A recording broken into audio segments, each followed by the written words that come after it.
Proceed.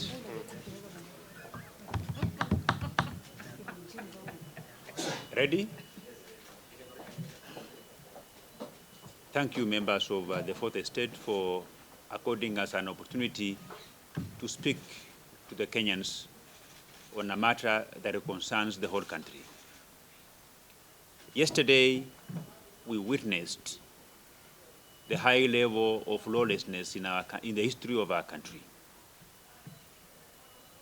Businesses were raided in by goons, by thieves, looted.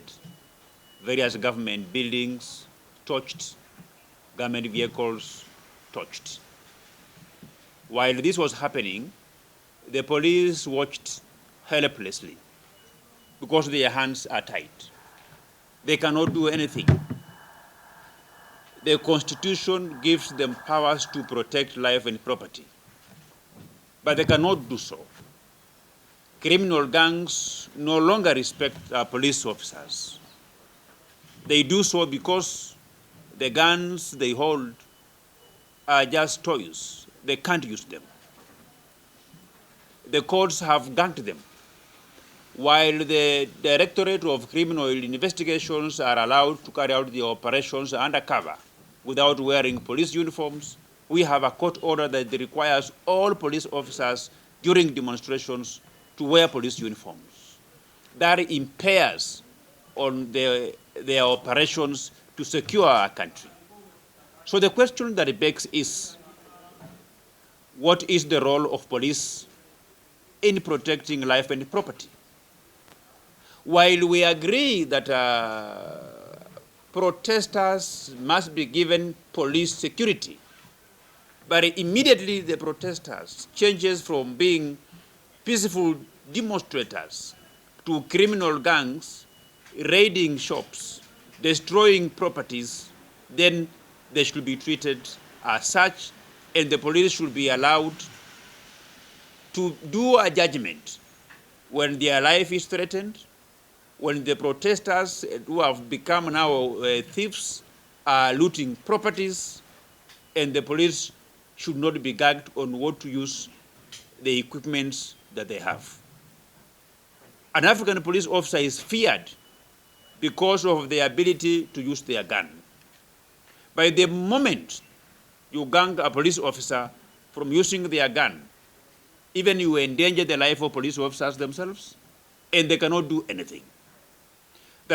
We want to make it clear today that the police must be properly resourced to protect the properties of Kenyans, the business people of Kenyans from looters. And we are also demanding the immediate arrest of our former impeached deputy president, who has been on record sounding drums of war, inciting our young people against those who do not subscribe to his political ideology.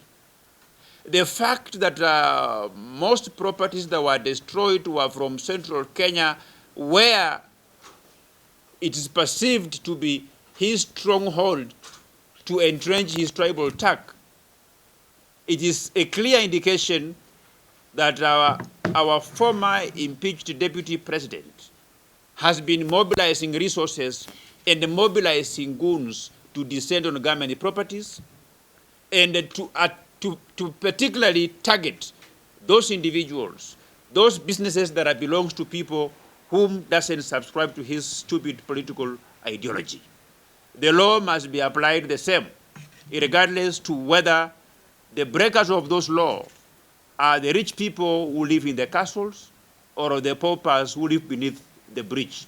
The law must be applied equitably, in a fair manner, and to everybody. So we are calling upon the arrest of our former deputy president, who have been funding criminal gangs who have infiltrated the peaceful Gen Z demonstrations to loot properties, maim people, and injure Kenyans.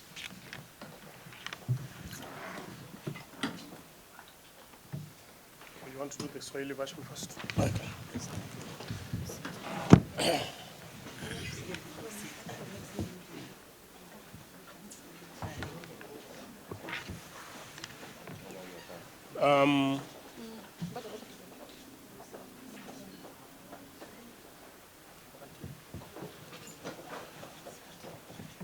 I also want to add my voice to what has been said by my colleagues. What we witnessed yesterday, which was supposed to be a peaceful protest commemorating the lives that were lost last year, turned into further loss of lives and property. We do not know why we have descended so low that we have allowed the political class to infiltrate otherwise peaceful Gen Z protests that is supposed to communicate something. We have woken up this morning to further loss of lives, to more destruction of property. We do not know whether next year again we will want to commemorate the lives of the people who died yesterday, and it goes on and on and on. What we witnessed yesterday, police stations being burned, even business people owned by the Gen Zs themselves, downtown, were raided. We saw even civilian guys fighting with the police who are only carrying a rungu. And we also saw even one policewoman who was actually almost being killed, though eventually rescued by the people. We have a country to live in. We have a country to protect. And all I want to urge our young people, do not allow the political class to continue to misuse you. Those who are of a different opinion about this particular regime of William Ruto, they have a chance to actually exercise their right during elections, which is in 2027. This country will not set a precedent of people marching to State House or purporting to march to State House to evict an existing president, because even the next one who will come will actually get into that, and we do not want to descend into chaos. You will note that in the run-up to yesterday, there has been a campaign for peaceful protests until the last day when it turned from peaceful protest to a march to State House.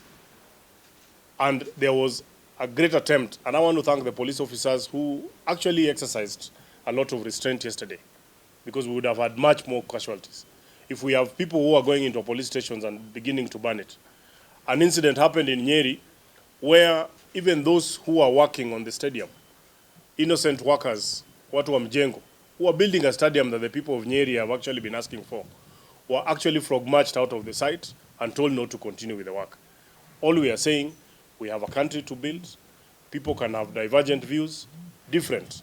We want to thank other peaceful Kenyans who stayed away, who kept to their houses, and who commemorated that very day in their own way. And all we are saying, we want all the perpetrators who touched people's businesses, who touched the police stations, to be fully arrested and arraigned in court, including the people who are funding them, people who are inciting them. We must have a peaceful country. Thank you.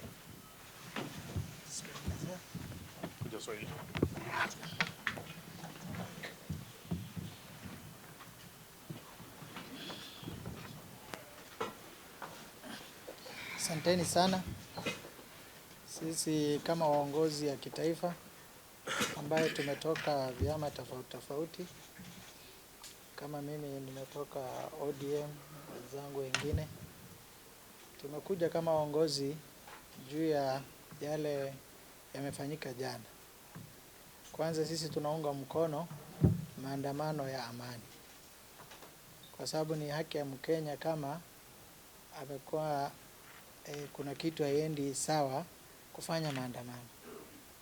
Lakini haya maandamano yamekuwa si maandamano ya amani tena, kwa sababu tumeona mali ya watu binafsi ikiporwa, polisi akipigwa, pia police station kuchomwa, ambaye hiyo police station imejengwa na mimi na wewe kutumia pesa yetu ya ushuru. Magari zinachomwa. Sasa hiyo maandamano sio ya halali tena, na tunaambiwa ni Gen Z wanaandamana. Tunaamini kwamba wale kama Mheshimiwa Kalonzo Musyoka ambaye alikuwa party leader wangu, yeye sio Gen Z, Eugene sio Gen Z, na Kalonzo amejiweka kama kiongozi wa amani. 2007 wakati Kenya imechafuka, yeye amekimbia na usiku akakuwa makamu wa rais wa Kibaki. Alipoulizwa kwa nini amefanya hivyo, alisema kwa ajili anataka Kenya ikuwe na amani. Je, saa hii tuko Kenya tofauti? Wakati hiyo tulikuwa Kenya ingine ama saa hii tuko Kenya ingine? Kwa hivyo sisi tunasema tunataka amani Kenya, na sisi sote ni wa Kenya. Watu wakiandamana, tumeshuhudia maandamano makubwa. Sisi watu wa ODM tumeandamana tukipokea baba kutoka airport kuja hapa. Magari zote, machines za serikali zilikuwa, lakini hakuna mali ya Kenya imeharibiwa wala police station kuchoma. Lakini haya tunashuhudia, kuna watu ambao wanataka kuharibu Kenya yetu. Tunasema tume ya uwiano wa kitaifa wamchukulie hatua former deputy president Rigathi Gachagua, kwa sababu amekuwa yeye ako na lot of impunity kuongea lugha ile anataka, na hatuoni akiitwa katika hiyo tume kuhojiwa. Kama anasema, tumeona katika magazeti kwamba Kenya itaungua, na haitwi kuhojiwa, kwani yeye ako juu ya sheria. Anaenda huko anachochea wananchi dhidi ya waongozi wengi. Kuna wakati Kenya imeletwa demokrasia kwa ajili ya kuchagua kiongozi ambaye unataka. 2007 Wakenya watachagua waongozi ambaye wanataka, lakini saa hii hakuna uchaguzi. Kuna waongozi wamechaguliwa katika ofisi. Kwa hivyo sisi tumekashifu na kulani yale yamefanyika, watu kupigwa, polisi kupigwa, na polisi wanalinda haki ya Wakenya wote. Sasa kama tunaona polisi wanapigwa, sasa yule polisi akijidefend labda aumize mtu, itakuwa sasa nani analaumiwa? Kwa hivyo tunasema sisi tunaunga mkono maandamano ya amani, lakini maandamano ya ukora ikome, na tume ya uwiano wa kitaifa haraka wachukulia hatua wale waongozi, matamshi yao ni ya kuchochea Wakenya. Asanteni sana.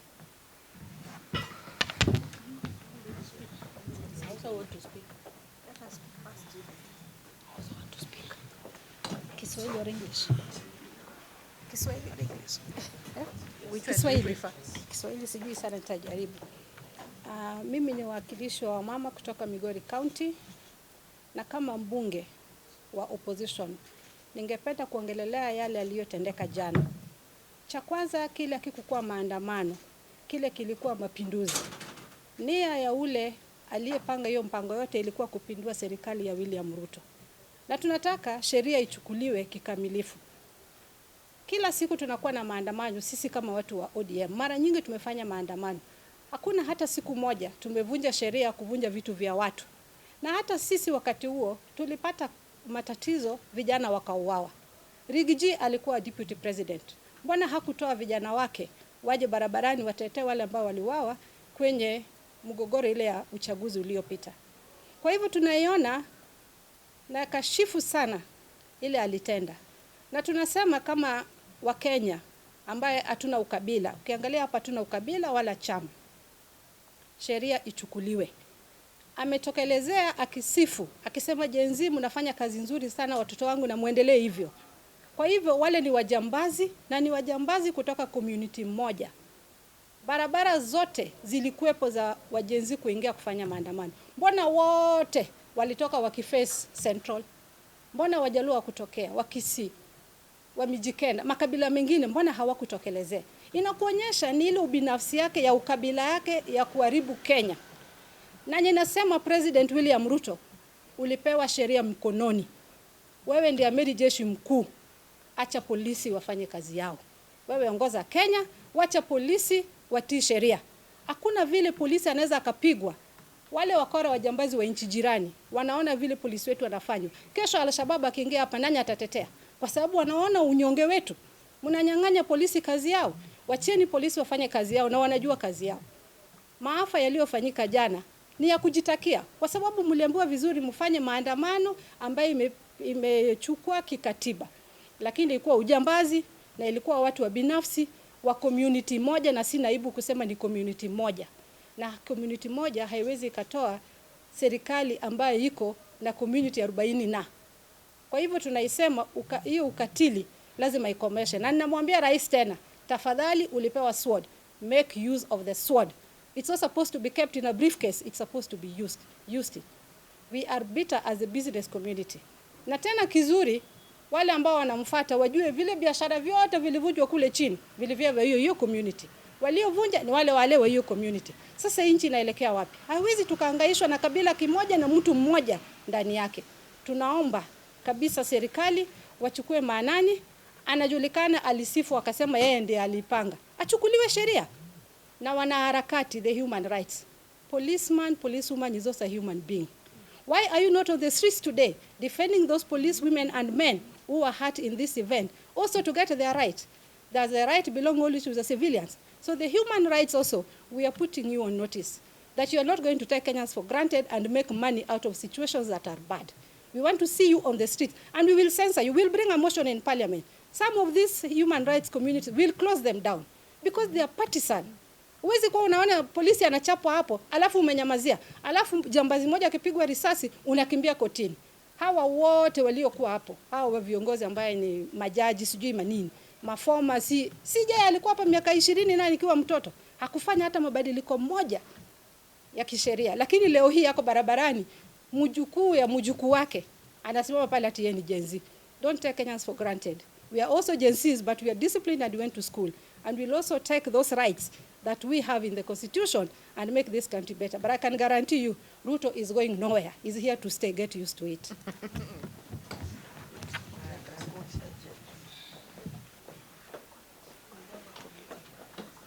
Okay.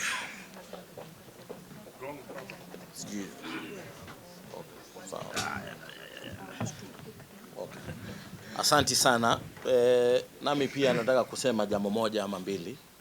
Jambo ambalo lilifanyika jana ni jambo la kusikitisha sana, kwa sababu ndio kama nchi tuko na sheria ambayo inatukubalisha kwenda kufanya maneno ya demonstrations na inakubalika kwa sababu iko kwenye katiba.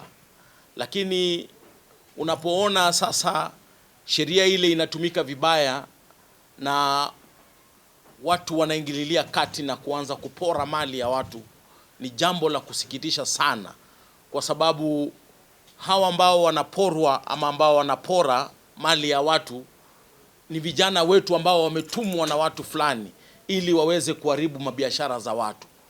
Sisi tunaomba vijana wetu au wa Gen Z, ni vizuri kujitokeza, ni vizuri kuomboleza wale ambao waliofariki mwaka uliopita, lakini pia tujue ya kwamba wakati tunaomboleza tujichunge na watu ambao wanasiasa ambao wanataka kuchukua advantage na kuingililia kati na kupora mali ya watu.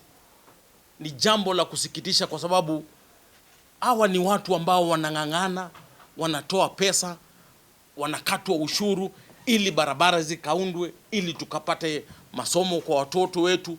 Lakini mimi nilisikitishwa sana kwa jambo la ambalo lilifanyika jana, na naomba vijana wetu waweze kutulia, waweze kutuwia radhi. Sisi kama viongozi wao, kama kuna jambo lolote ambalo wako nalo linawasumbua, tuko tayari kuwasikiza, tuko tayari kukaa chini na wao ili tujue shida zao ni zipi, tuweze kutatua shida zao. Lakini tunaomba serikali na tunaomba polisi waweze kufanya kazi yao, wasitishwe na mtu yeyote. Jana niliona polisi wakipigwa, tuliona polisi wakitupiwa mawe. Polisi yako na bunduki lakini hawezi tumia bunduki yake kwa sababu ya kuogopa wale watu wa IPOA. Sisi tunaomba nchi yetu, hatuna nchi nyingine. Nchi tunayo ni nchi moja ambayo inaitwa Kenya. Tunaomba Wakenya wote tuweze kuishi kwa amani. Uchaguzi uko 2027. Hapa katikati hatuna uchaguzi wowote. Wale ambao wanataka kujiandaa kwa uchaguzi wa 2027, wangoje 2027. Kwa sasa hivi tuko na rais ambaye ni William Ruto, tuko na viongozi wale walichaguliwa, wape nafasi waweze kufanya kazi. Maneno ya hate speech, maneno ya kutupiana maneno machafu, kutupiana siasa ambazo hazifai, tuache, tuweze kushirikiana, tufanye kazi pamoja, because Tuko na only one country called Kenya. Nchi hii ikichomeka, hata wale vijana wetu wa Gen Z, they'll go down in history. Hatutakuwa na amani pali popote. Kwa hivyo tunaomba vijana wetu kuja, tusemezane, tusikizane, tuelewane, kwa sababu sisi kama viongozi wenu tuko tayari kuwasikiza. Tuko tayari tusonge pamoja kama nchi. Kwa hivyo mimi sina mengi ya kusema, ni kuambia tu ya kwamba vijana njoo tufanye kazi pamoja, tushirikiane, na tuko tayari kuwasikiza. Lakini wale wakora ambao wengine walienda mpaka kuiba mabenki, wanajaribu kuiba benki, wengine wanaiba supermarkets kule Nyeri na kwingine Githurai, tunaomba ya kwamba serikali na polisi wachukulie hatua, washikwe na kuwekwa korokoroni. Asanteni sana.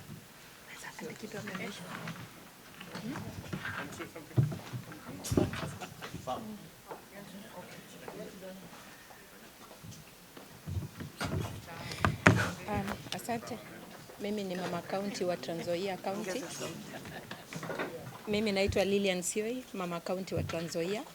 Na mimi ningependa tu kukashifu lile shirika la haki ya kibinadamu, kwa sababu tumewaona sana wakitetea haki za wachache wakiwacha haki za wengine. Na leo tu nataka niwaulize swali, haki ya wanabiashara ipo wapi? Kwa sababu hii si mara ya kwanza wameporwa mali yao wakati ambapo tuko na maandamano, na hakuna fidia ile ambao wanapewa baada ya kama zile demonstrations zimefanywa jana. Haki yao ipo wapi? Nimesikia pia makanisa yakitetea hii mambo ya demonstration, wakisema iwe peaceful. Lakini tangu tuwe na demonstration kwa historia ya Kenya, sijawahi ona demonstration ambayo imekuwa peaceful hata moja. Ni lazima tu wakora watateka advantage, na wale wezi wataingia kwa maduka za watu na wavunje. Na kwa mara nyingi tunapata maduka nyingi zimefungwa. Kama jana ungetembea hapa town, maduka nyingi sana zilikuwa zimefungwa. Hiyo ni uchumi wetu tunaharibu. Hiyo ni biashara za watu tumelalisha. Hawa ni wazazi ambao wanategemea hizo biashara, jana wamefunga. Haki yao iko wapi katika hii nchi yetu? Haki ya polisi iko wapi? Polisi wameumia, hakuna mtu yote wa kuwatetea. Hawana any union ambayo inatetea polisi. Hii nchi tunaelekea wapi ikiwa kila mtu atakuwa mtetezi ya wahalifu? Sasa hivi arrest zote kwa hii nchi yetu ya Kenya inaitwa abduction. Mtu anafanya makosa, akishikwa na polisi, inawekwa kila mahali ya kuwa mtu amekuwa abducted. Ili hali kuna makosa ile ambayo amefanya na ameshikwa kihalali. Polisi sometimes wakati wameenda ku arrest wanapata danger. Their lives is put in danger. Who is taking care of these police officers? Na ndio sababu tunaona ni kama hii nchi inaenda ikiharibika. Na hatutakubali kama viongozi kupoteza nchi yetu. Na ningewaomba nyinyi kama wananchi, tusikuwe tunatetea uhalifu tu. Wacha tuone uzuri wa hii maandamano ni ipi. Kama tunasema kaa jana walikuwa na commemorate deaths zile ambazo zilifanyika last year. Tumekuwa na vifo nyingi zile ambazo zimefanyika. Haswa kama 2007, 2008. Ni makovu ambayo hatungetaka kukumbuka hata kidogo. Watu waliwawa more than 1,600. Tungesema every time maovu yamefanyika, tukue tunafanya commemoration. Sisi kama nchi tutawahi fanya kazi lini? Vijana wetu Gen Z wamesema kazi ndio shida. Ajira ndio shida. Hii serikali ya William, niseme kama ile ya last time, the last government, internship walikuwa wanaandika 10,000. This government ime increase the number. Walimu wameandikwa. Tumekuwa na job creation kwa through Nyota, ile ambayo imepea youth opportunity. Labda hatujaweza kufikia kila mmoja, lakini kila serikali ipewe wakati one step at a time. Tumeanza na hii, next time tutafanya ingine, na mimi ningependa tu kuomba rais aweze kupewa time ili aweze kufanya kazi. The more tunafanya demonstration, the more tunaharibu nchi yetu.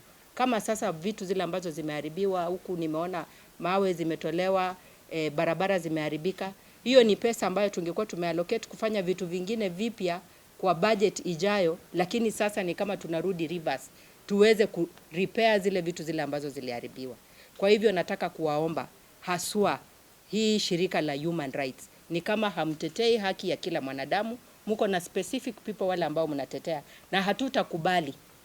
Itabidi either mtetee rights za Wakenya wote, wanadamu wote, ama mubadilishe jina ya utetezi wenu, kwa sababu ni kama si utetezi wa haki za kibinadamu anymore. Asante.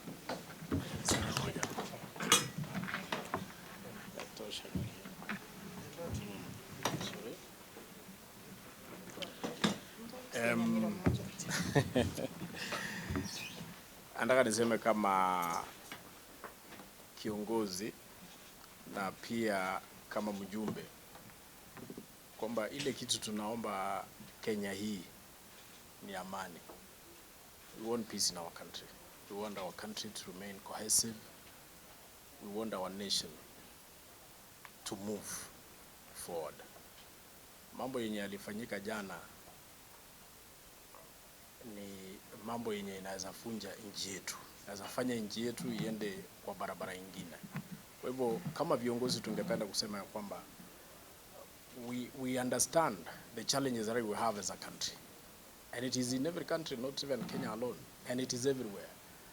We understand those challenges, but there are methods and routes that people normally use to solve those challenges. Not the route that we saw yesterday. So mimi mwenyewe tu ningependa kusema ya kwamba tunataka amani Kenya hii. Tunataka kuendelea vizuri mwaka wa 27 tuende election. Kama kuna mahali yenye labda inavaa kurekebishwa, hiyo ingojee mpaka election time ndio turekebishe.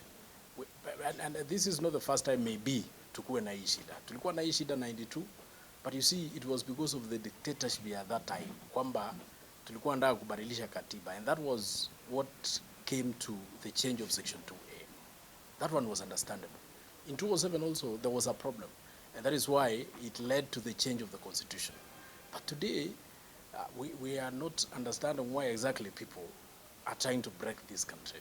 And yet we have an election that we can express our views, we can express our displeasure. The election is coming in 27. So in the meantime, let us make this country cohesive. Let us live our country as a cohesive country. Even now sometimes, kama mimi binafsi, sometimes ninakuwa na shida na labda polisi, but you see when I took over to investigate, we are waiting for the results. Na wamepeleka watu kotini, na hiyo ndio tunataka. Watu wapelekwe kotini, maneno isuluhishwe huko, sio kusuluhisha kwa street. To speak and address parents, and especially parents of Gen Zs. I'm a millennial and a parent of a Gen Z. And to tell our children what they're doing is right. It is within the Constitution. Article 37 of the Constitution allows for demonstrations and picketing. But also the same Constitution does say that you have a right for as long as it does not affect the next person. And therefore the people who are inciting and misleading our children and allowing them to do the wrong thing, I really want to demolish these people. Yesterday we saw a sudden stringent and flooding of people coming from the direction of Thika Road. And I want to believe that was not, that was organized. It did not come from different people. You remember very well last year when the former deputy president, when he was telling Kenyans that you do not expect to go to the streets to demonstrate and then the police kiss you.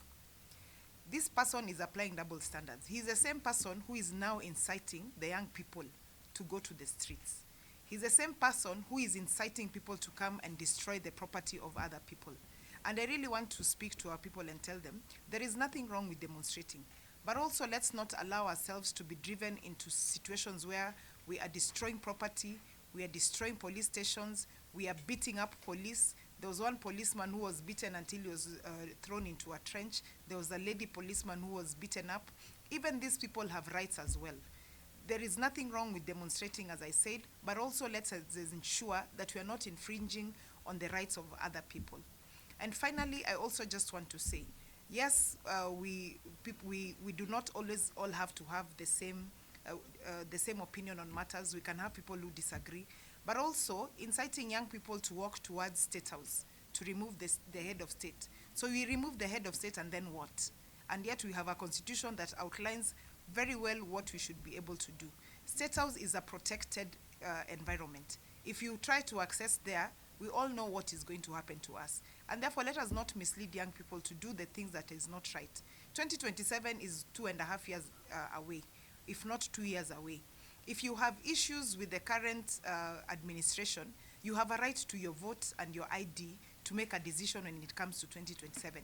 Until then, kindly let us allow our country to be driven in the direction of unity. Let us allow there to be peace. and let us be able to do our work so that we can make a difference in this country. So that right now, people can do what is right to be done.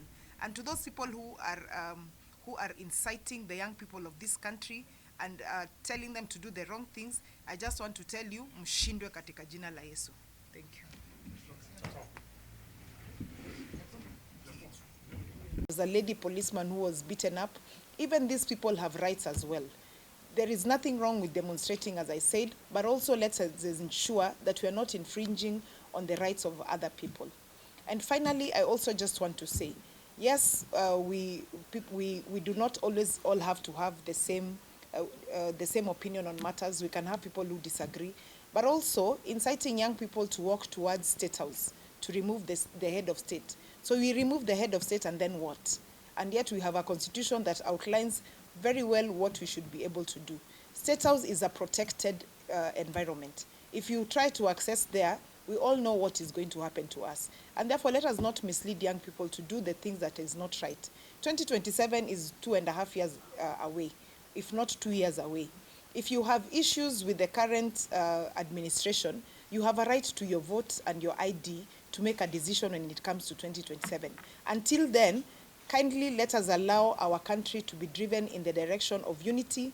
Let us allow there to be peace, and let us be able to do our work so that we can make a difference in this country.